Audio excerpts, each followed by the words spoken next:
मित्रों नमस्कार। नमस्कार। एक बार पुनः हमारे साथ दीपक मौजूद है। दीपक, बहुत दिनों के बाद आप आए हैं, कौन से नवीन विषय को लेकर? आज हम लोग राष्ट्रीय ध्वज के बारे में चर्चा करेंगे। राष्ट्रीय ध्वज? जी।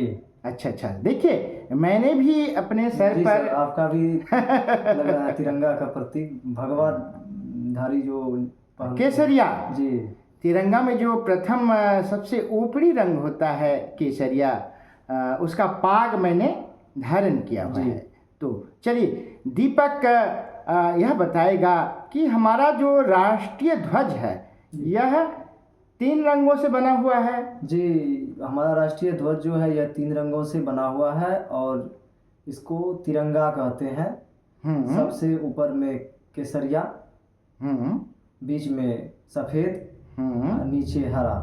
हाँ, और बीच में सफ़ेद का बीच में चक्र रहता है। चक्र भी रहता है, 24 तीलियों वाला चक्र। जी। अच्छा, चक्र तो अभी है, इससे पहले उस स्थान पर क्या हुआ करता था?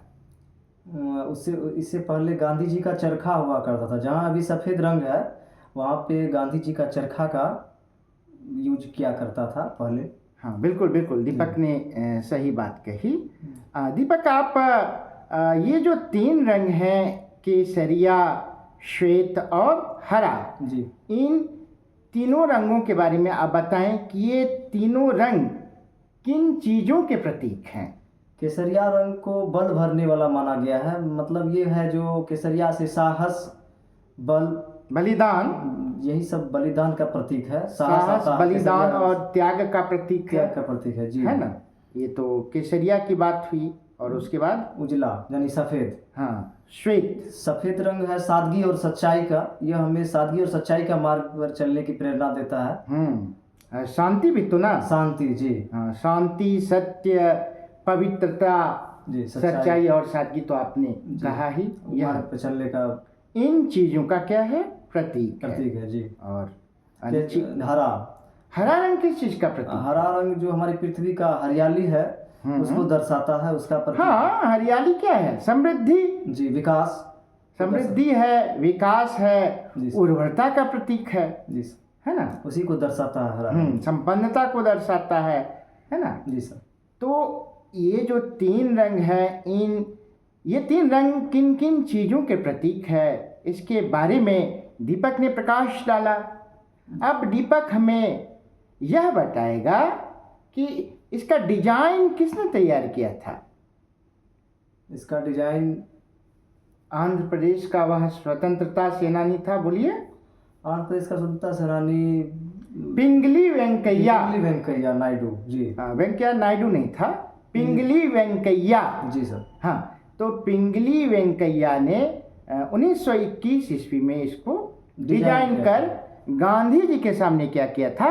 प्रस्तुत किया था। और गांधी जी उस डिजाइन से काफ़ी खुश हुए थे। जी सर। और उन्होंने कहा कि जो राष्ट्रीय कांग्रेस है, भारतीय राष्ट्रीय कांग्रेस, इसका ध्वज वही होगा। जी सर। लेकिन जब उस समय उन्होंने डिजाइन किया था तो वह कैसा डिजाइन था, उसके बारे में आप बताएं। उसके बारे में केसरिया और हरा था, सिर्फ उसमें लाल और हरा था, सॉरी। हाँ, और बीच में वही चरखा, गांधी जी का चरखा दिया हुआ था। लाल था पहले, केसरिया नहीं था। हाँ जी, लाल और हरा, और बीच में गांधी जी का चरखा था जिसमें अभी सफ़ेद रंग है और चक्र है। हाँ, बिल्कुल। तो ऐसी डिजाइन उस समय थी। और जैसा कि हमने कहा कि गांधी जी ने कहा कि यह भारतीय राष्ट्रीय कांग्रेस, उसका क्या होगा? यह ऑफिशियल फ्लैग होगा। जी। तो सर्वप्रथम कब इस फ्लैग को भारतीय राष्ट्रीय कांग्रेस के अधिवेशन में फहराया गया, आप बताएं। सर्वप्रथम तो सर 1929 ईस्वी में लाहौर अधिवेशन में फहराया गया था।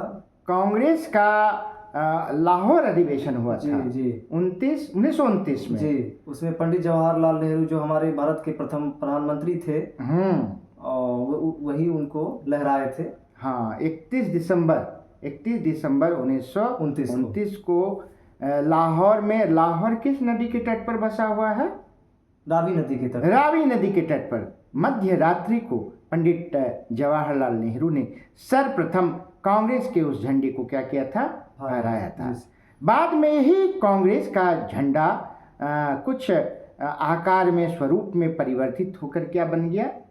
तिरंगा झंडा, राष्ट्रीय ध्वज बन गया, तिरंगा झंडा। तो आप दीपक यह बताएं कि राष्ट्रीय ध्वज के रूप में इसे कब अंगीकृत किया गया, कब अपनाया गया? राष्ट्रीय ध्वज के रूप में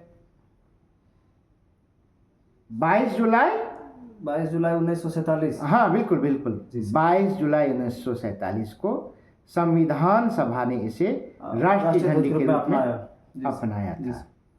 अब एक और बात बताएं कि यह जो झंडा है इसमें लंबाई और चौड़ाई का अनुपात क्या है? 3:2। हाँ बहुत अच्छा, देखिए 3:2 ठीक है ना जी। अब देखिए, जैसा कि आपने कहा कि पहले चरखा था, बाद में श्वेत रंग, और उसके मध्य में 24 तीली का एक चक्र रहा। जी सर। चक्र हो गया। जी सर। तो वह चक्र कहाँ से लिया गया है? वह चक्र सारनाथ अशोक स्तंभ जो होता है ना, उन्हीं से लिया गया है। सारनाथ राष्ट्रीय चिन्ह का से लिया गया है। हाँ, सारनाथ के अशोक स्तंभ से लिया गया है जी। अच्छा, ये 24 तीली क्यों होती है? 24 तीली मनुष्य के 24 गुणों को दर्शाती है। मनुष्य के 24 गुणों को दर्शाती है जी। अच्छा, वे 24 गुण कौन कौन है आप बता दें? पहला संयम है। और संयम के बाद आरोग्य, उसके बाद शांति, और है लाभ, त्याग, और शील है, सेवा भावना, और क्षमा, प्रेम, मैत्री, बंधुत्व, संगठन, कल्याण, समृद्धि, और उद्योग, कार्य क्षमता, बिल्कुल बिल्कुल, क्षमता, अर्थ, नीति, न्याय, बोलते जा। और न्याय के बाद सर एक मिनट, सहयोग, कर्तव्य, अधिकार, बुद्धिमत्ता और